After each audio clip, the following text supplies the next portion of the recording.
Hi, I'm Greg Albers. I'm the director of the Stanford Stroke Center at Stanford University in California. As many of you know, large hemispheric infarction, or LHI, despite not being very common, can cause devastating disabilities and is associated with a high mortality rate. Prompt recognition and treatment of LHI, as well as recognition of the clinical characteristics that can increase the risk of poor outcome, can lead to improved outcomes. There are also treatments on the horizon that focus on reducing cerebral edema, which can be particularly devastating for patients with LHI. To help provide practical context to our discussion today, I'd first like to share a patient case with you.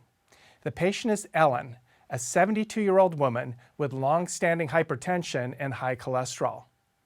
She had a mild myocardial infarction 5 years ago, but had a full recovery and now swims at least 3 times a week. Ellen's husband, Bob, typically wakes up early, and Ellen joins him for breakfast at about 8 a.m. But on this morning, at 8:30, she wasn't there. Bob went to check on Ellen and found her still in bed. She was hard to arouse and appeared to be unable to speak, and she wasn't moving the right side of her body. Bob immediately suspected a stroke, but he was worried about the risk of COVID in the ER, so he called Ellen's primary physician to ask if it was safe to bring her in. He was told to immediately call 911. The paramedics arrived promptly and transported her to the closest stroke center. So to summarize, we've got a 72-year-old woman who woke up with a global aphasia and right hemiplegia. What's the first step in her evaluation? She's just reached the emergency room, and the first step, of course, is to check the ABCs, make sure she's stable, her vitals are stable, and then to move on to perform an NIH Stroke Scale. In her case, the NIH Stroke Scale was 22. So what does that mean? How do you get a score on the NIH Stroke Scale? Well, you look at a variety of different neurologic features, and you do a mini neurologic exam. So there's 11 features, and they're summarized here. What we see is that level of consciousness, gaze, visual function, and facial weakness are the first things that are going to be checked. And then it's going to be strength in the arm and legs, ataxia, sensory function, language function, dysarthria, extinction. We add up points from all of these factors, and we're going to determine a score. An excellent score, normal neurologic exam, is 0. The worst possible score is 42, but it's virtually impossible to get a score that high. Typically, in a patient who has a very severe stroke, we'll see a score that's 25 or more, a severe stroke in the range of 15 to 24, moderately severe stroke is about 5 to 14, and a mild stroke would be less than 5. In the case of our patient, we clearly have a severe stroke with a score of 22 points. The worse the score, the worse the prognosis. What else do we need to know in the emergency room? Well, obviously we want to finger stick glucose immediately because hypoglycemia or hyperglycemia can give you symptoms of stroke. Hers was normal. And then clearly we now need to have a COVID test, and preferably we're going to have a rapid COVID test so we'll know as soon as possible whether she's positive or negative. So that's been sent off. And then the next step, we need brain imaging. So at many stroke centers, including ours at Stanford, we go straight from the ambulance directly into the CT scan.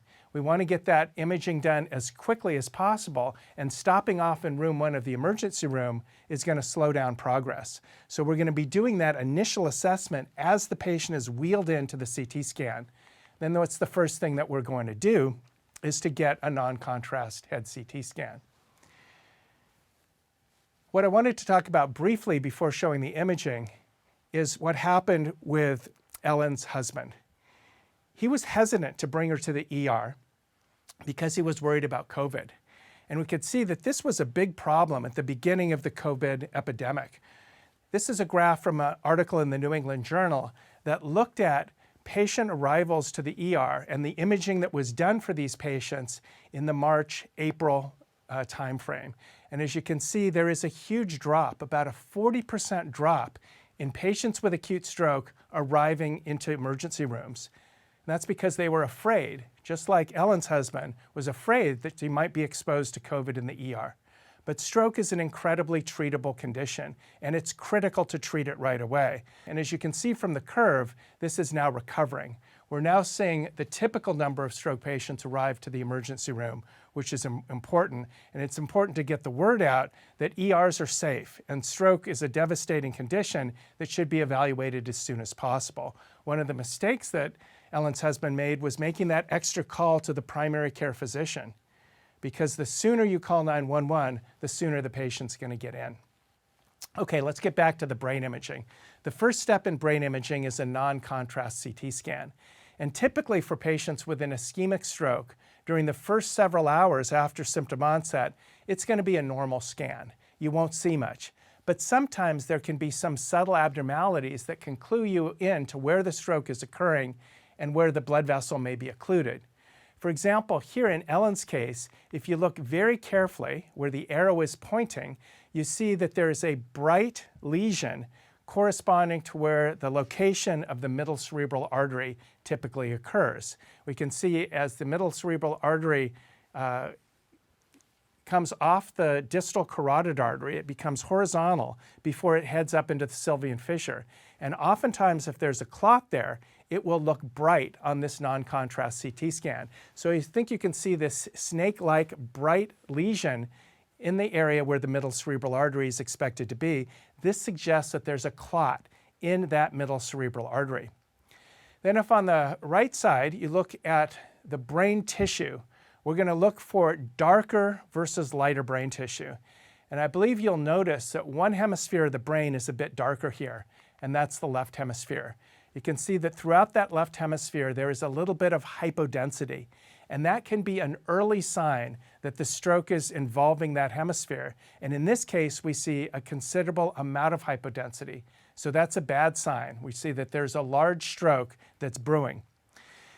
The CT angiogram is typically the next step, and that's going to look at the blood vessels themselves to visualize that occlusion.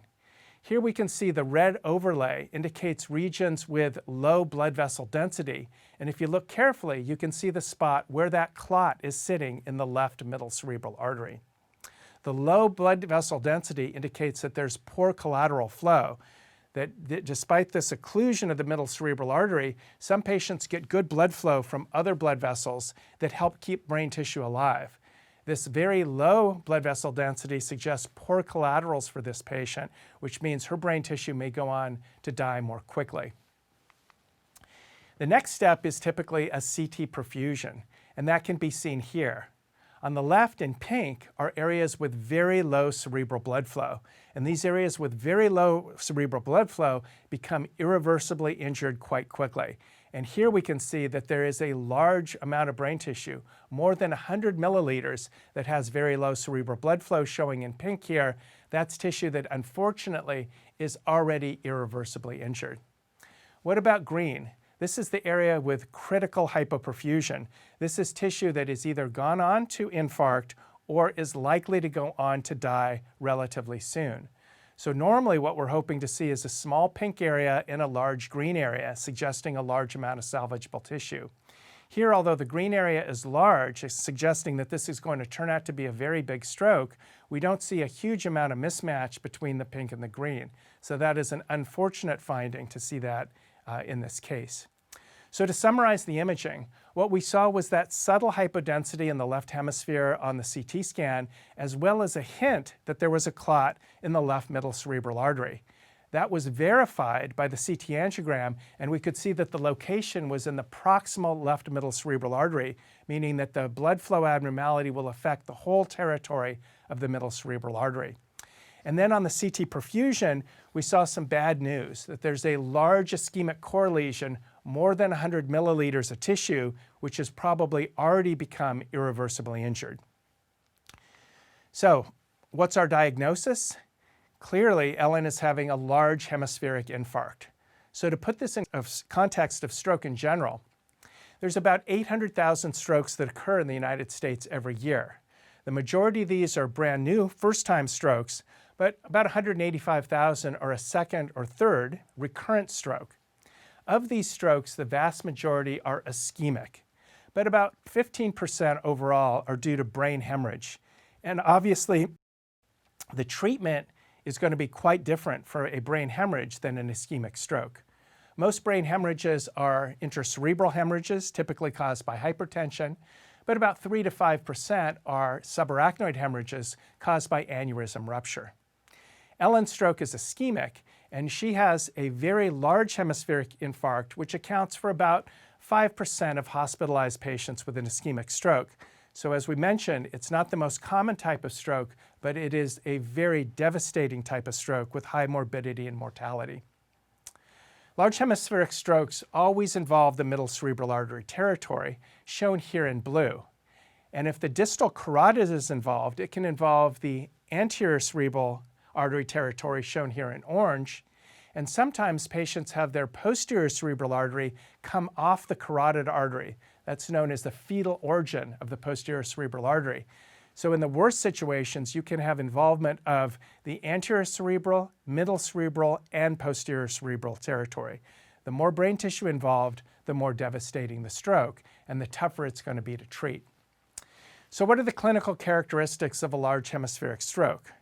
Well, Ellen had the typical characteristics that you would see in somebody with a left hemisphere large hemispheric stroke. This is going to be hemiplegia on the right side of the body and an aphasia, typically a global aphasia where you can't understand language and you can't speak.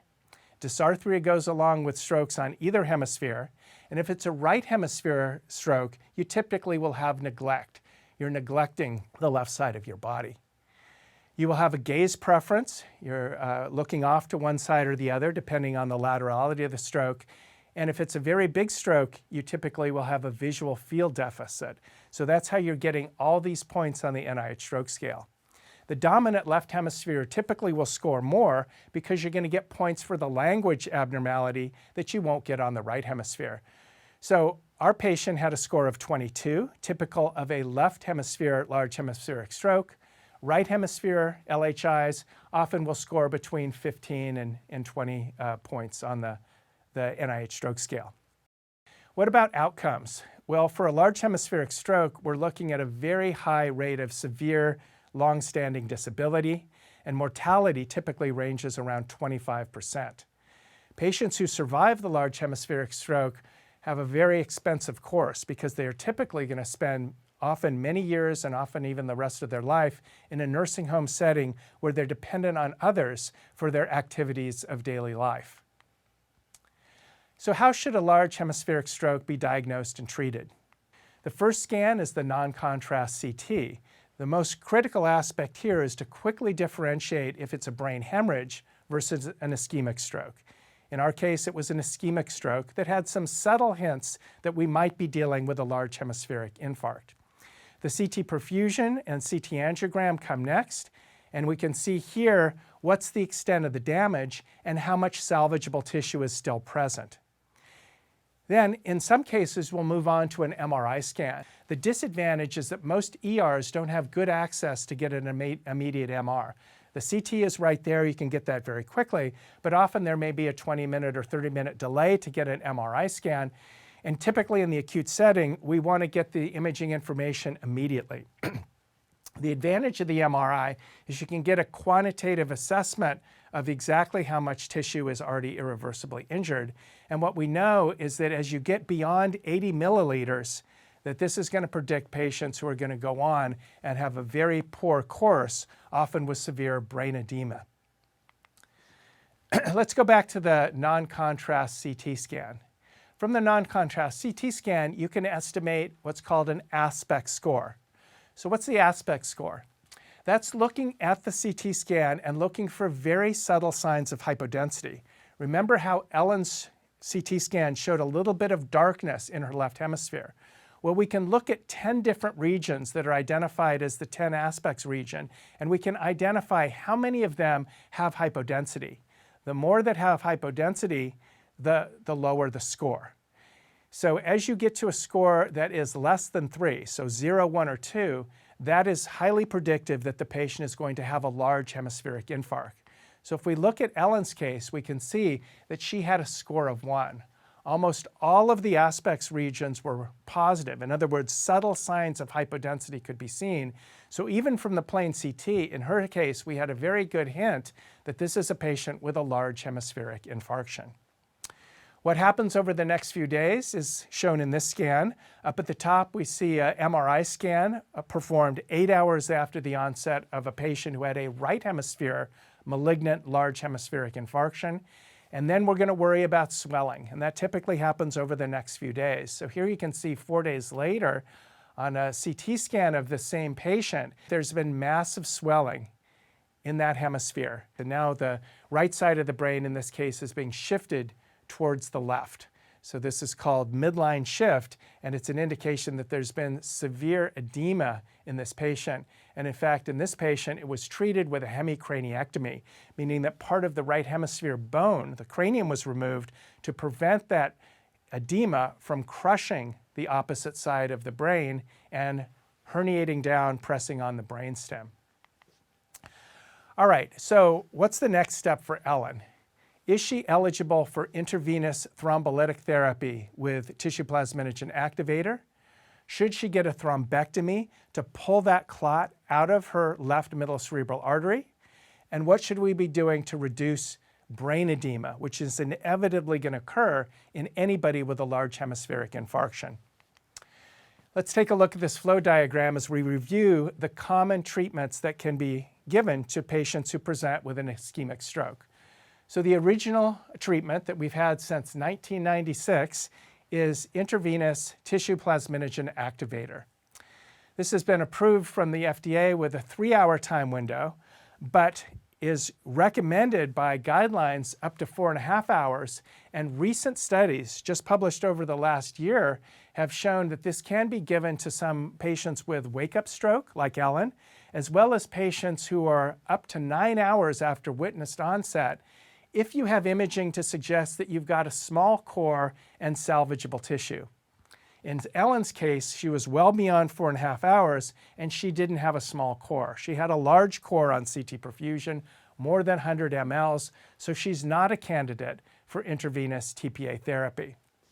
What about thrombectomy? Going up with a catheter, typically a stent retriever, getting a hold of that clot and physically pulling it out of the brain.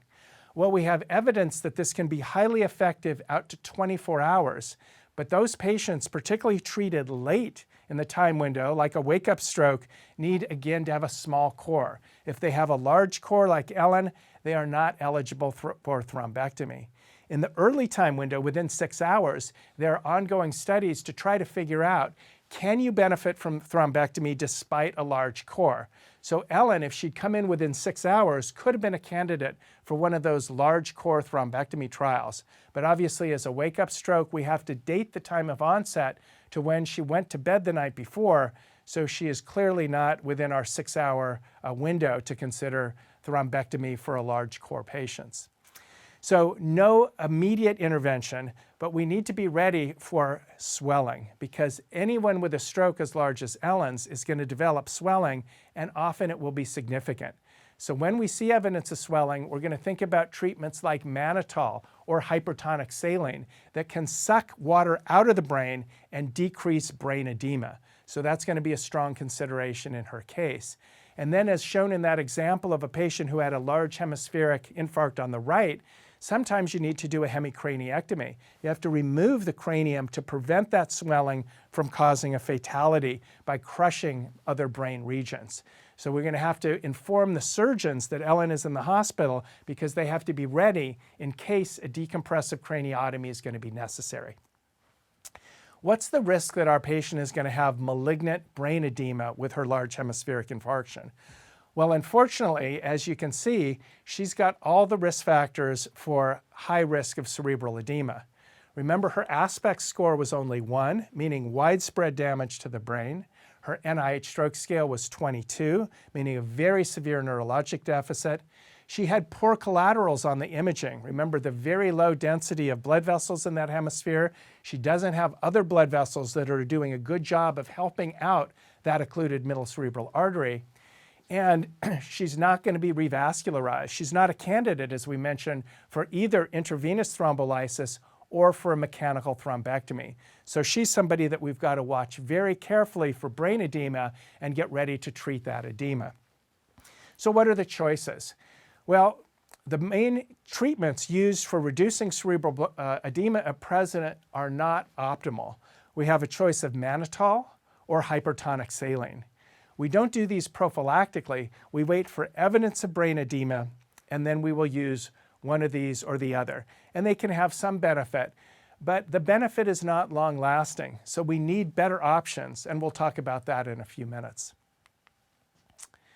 Just to remind you, these medicines should not be started initially upon arrival to the ER because they have a relatively short living time of action. So we wait till the edema is starting to become a problem, and then we come in with a treatment like mannitol or hypertonic saline. How do we assess the outcome in a patient with a large hemispheric infarct? Well, it's really the same as how we assess outcome in all stroke patients. The typical score that we use is the modified Rankin score. And this is a 7-point score that ranges from 0 to death, where 6 is death and 0 is no symptoms at all. So it's a spectrum. What you're hoping for an outcome on the MRS scale, the Rankin score, is to be in that 0 to 1 or 2 range. A 1 on the Rankin scale means that you've got no significant disability. You have some symptoms, but you're able to carry out all your usual duties and activities. A 2 is also a good outcome. You've got slight disability, but you're unable to perform everything you could do, but you're able to look after all your own affairs without assistance. So you're completely independent in your lifestyle. When we're thinking about large hemispheric infarct, we're now starting to realize that 0 to 2 is going to be very unlikely. And a good outcome for somebody with a large hemispheric infarct is typically a Rankin score of 3. These are patients who have a moderate level of disability. They require some help, but they're able to walk without assistance. So they're able to have quite a full life with a Rankin score of 3. What we're hoping to avoid are the 4s, and in particular, the 5. The Rankin score of 5 is the worst possible outcome in many people's mind from a stroke, even worse than death, because these are patients who are dependent on others for all activities of daily life.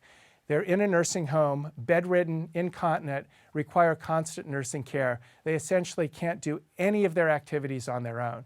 So this is a terrible outcome, certainly comparable to the Rankin of 6, which is the mortality from the stroke.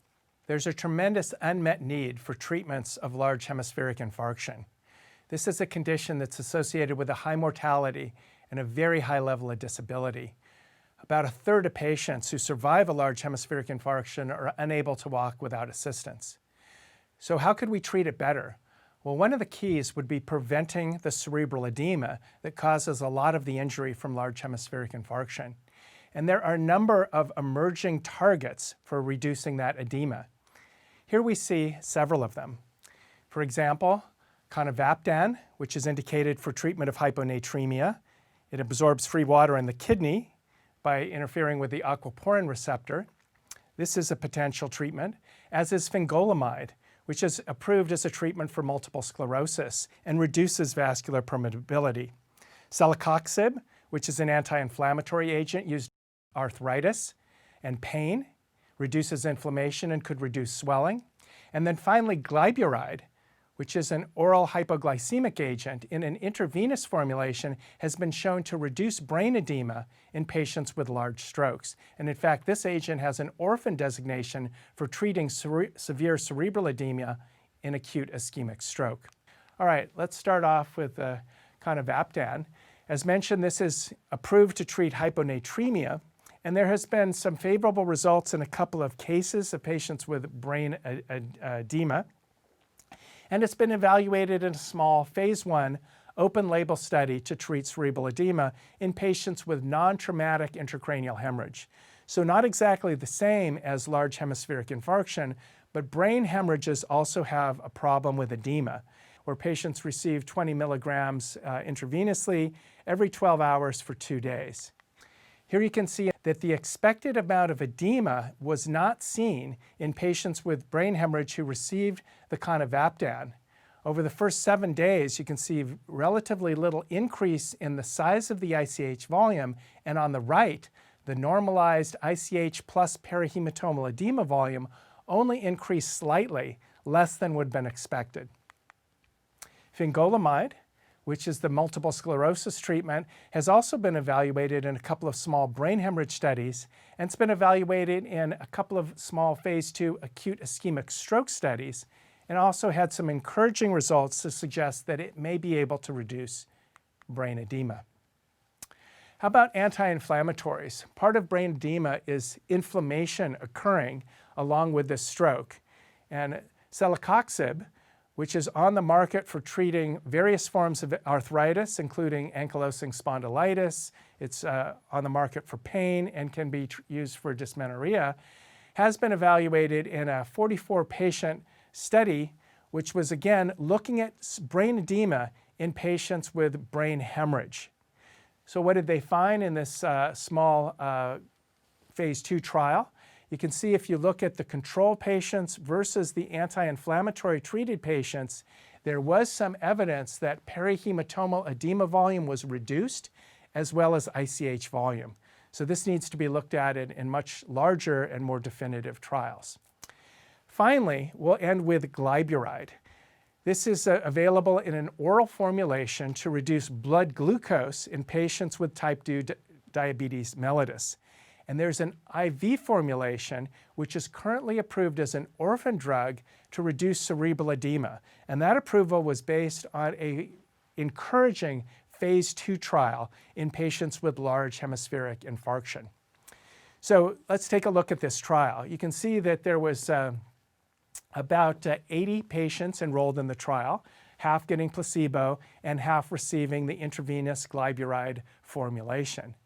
The primary endpoint from the trial, which was looking at avoiding severe disability, a modified Rankin score of less than 4, was not statistically significant. There was a trend favoring the glyburide over the placebo, but the reason that people are excited about this agent was more what was seen in the secondary endpoints. Secondary endpoints included avoiding decompressive craniotomy or death within 14 days, reducing swelling, in particular by reducing midline shift. And what we saw was statistically significant benefits in these secondary outcomes. So let's look at the results. And you can see that there was a substantial reduction in midline shift in this phase 2 trial. The placebo group had 8.5 millimeters of midline shift, which was reduced by about 50% down to 4.6 millimeters in the IV glyburide group. There was also a reduction in mortality seen in the glyburide group. So this was very encouraging and has led to the only phase 3 trial currently going on for patients with large hemispheric stroke, and this is called CHARM. So this is IV glyburide versus placebo in a very large number of patients. It's going to be about 700 patients in this trial being randomized to the 2 treatment groups. To get into the trial, you have to have a large hemispheric infarct, and this is identified by the high NIH Stroke Scale, as well as imaging evidence of a large infarction. So that imaging evidence can be a low aspect score, and it could be a large core on CT perfusion or a large core on the MRI scan. So basically you need to have 80 cubic centimeters of infarction visible on these imaging tests. So Ellen would be eligible for this study. You must come in within 10 hours. So assuming she is seen within 10 hours after she was last known well, she clearly met the criteria for having a large volume of infarction, and her NIH Stroke Scale was clearly above 10, which is the minimum to get into the trial.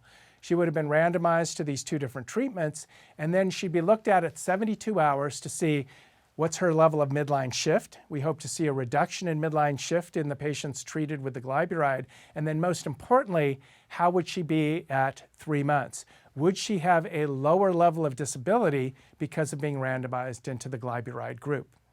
So we anxiously await the results of this trial, which are expected in about 2 years. So to summarize Ellen's case, She was a 72-year-old woman who woke up with a global aphasia and right hemiplegia, and in the emergency room she was found to have the typical imaging evidence of a large hemispheric infarction. Unfortunately, she was not a candidate for intravenous thrombolysis or thrombectomy, but she was a candidate for reducing brain edema, and she received treatment with hypertonic saline when she started showing evidence of clear brain edema, and that probably helped to get her by without requiring a decompressive craniotomy. Unfortunately, her outcome is not what we would have hoped for. After about 10 days in the hospital, she was discharged to a skilled nursing facility with a Rankin score of 5, meaning she was dependent on others for all activities of daily living. Hopefully, over the next few months, she'll have significant improvement.